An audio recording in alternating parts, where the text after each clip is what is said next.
but this is what you have to realize. Our spec is set up to actually get more powerful and stronger as the expansion and even the individual tiers go on, because we actually scale with our stats. And what happens as we get more gear? We get more stats. So if we're doing stupid amounts of damage now, you can only imagine what it would look like a year from now. So this is what it boils down to. Minor tweaks to things now, so we're stable and in a healthy position to grow, or we get massive gutting nerfs later on, which I can promise you will feel way worse and you'll be even more upset with.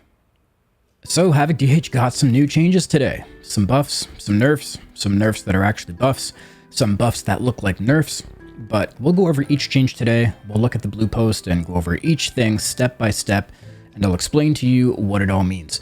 But before we start, I want to let you guys know that I'm debuting channel subscriptions here on YouTube, and you can sign up by hitting the button that says join right below this video. It's a brand new way for you to support me that's actually right on this platform. So if you're not somebody who uses Patreon or watches Twitch, you can sign up right here and get access to exclusive things only available to channel members. I'm still in the process of building it up right now, but there's some rewards laid out for you, including special Discord perks, priority replies to some of your comments, and loyalty badges and emotes for when/if I stream on YouTube, so you can get ahead of the game on that front. Also, more of your money actually goes to me, unlike on Twitch, where they rob us of 50% of your subscription fee. So yeah, check out the join button below, and there's a link also in the description that you can click on. Okay, so let's talk about the class changes. Immolation Aura was buffed by 8%, and that's a pretty substantial buff. But it's actually put in place to counteract another change that we'll look over here in a bit. I-beam damage was reduced by 8%. This one kind of hurts. The thing is, I-beam is way more powerful than it has been in Shadowlands with the target cap increase. It actually does damage now, right? So I'm not surprised to see some tuning around it. There is something weird happening right now, though, as a byproduct of this, where if you don't take any extra I-beam talents in the spec tree, but take Collective Anguish, your Fel Dev damage will actually surpass your overall I-beam damage, which just doesn't seem right. The Hunt damage got reduced by 10%. It's not surprising. It was hitting like an absolute truck when combined with all the other amps that we had in our kit, you know, a damage pot, initiative window, know your enemy, any means necessary. The ability was critting pretty hard. So this makes sense. Elysian Decree was nerfed by 10%, which essentially just pushes the needle further towards fodder to the flame.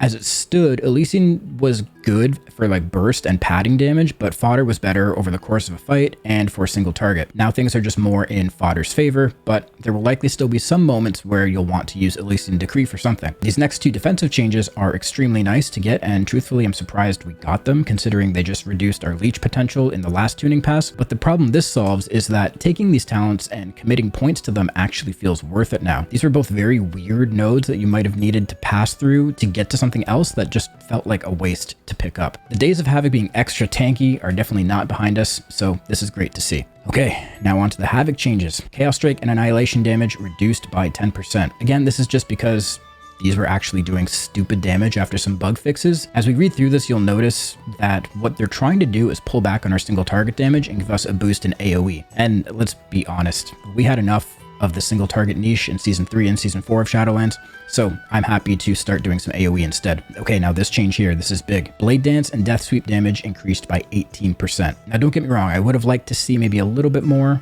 but seeing as how we seem to be getting tuning every week, I think that's still maybe in the cards in the future. But even at 18%, this makes a huge difference for damage profile. These abilities actually are going to be useful in AoE now. Our AoE ability actually does good AoE damage. What a time to be alive. This also means Death Sweep is going to crank even harder inside of Essence Break windows, which is pretty exciting. Immolation Aura rank upgrade duration bonus reduced to 4 seconds was 6. So this is one of those changes that I mentioned earlier that takes a bit of critical thinking to unpack. You might look at this and immediately think, okay, hey, that's a nerf because that's less ticks of Immolation Aura and less time for Growing Inferno to ramp up, which is true, but this also has a positive effect on Ragefire. Technically, you won't get any more Ragefire buffs because it's still tied to the Immolation Aura cooldown.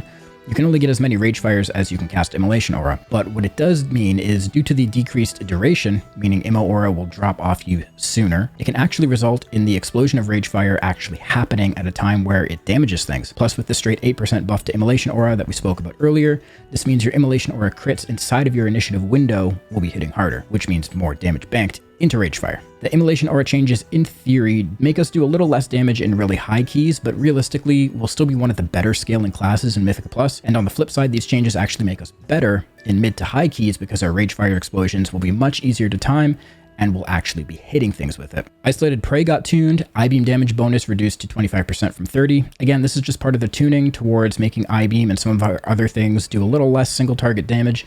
I'm not totally sure about this one as I haven't played much Isolated Prey, but what I can tell you is that based on the raid testing that happened right after these nerfs, we're still doing fine in terms of single target damage, and we still absolutely crush on AoE. So here's the thing, guys. This tuning is happening because our damage was so far ahead. We were leaving other classes in the dust, and rebalancing needs to happen. And I don't just mean balancing us against other classes, but balancing our damage profile. Now you're probably going to say, oh, well, you know, Warlocks and Survival Hunters got their time to do insane damage. Why can't we? It's a really bad mentality to have. I know it's fun to do broken damage, but this is what you have to realize. Our spec is set up to actually get more powerful and stronger as the expansion and even the individual tiers go on, because we actually scale with our stats. And what happens as we get more gear? We get more stats. So if we're doing stupid amounts of damage now, you can only imagine what it would look like a year from now. So this is what it boils down to. Minor tweaks to things now, so we're stable and in a healthy position to grow, or we get massive gutting nerfs later on, which I can promise you will feel way worse and you'll be even more upset with.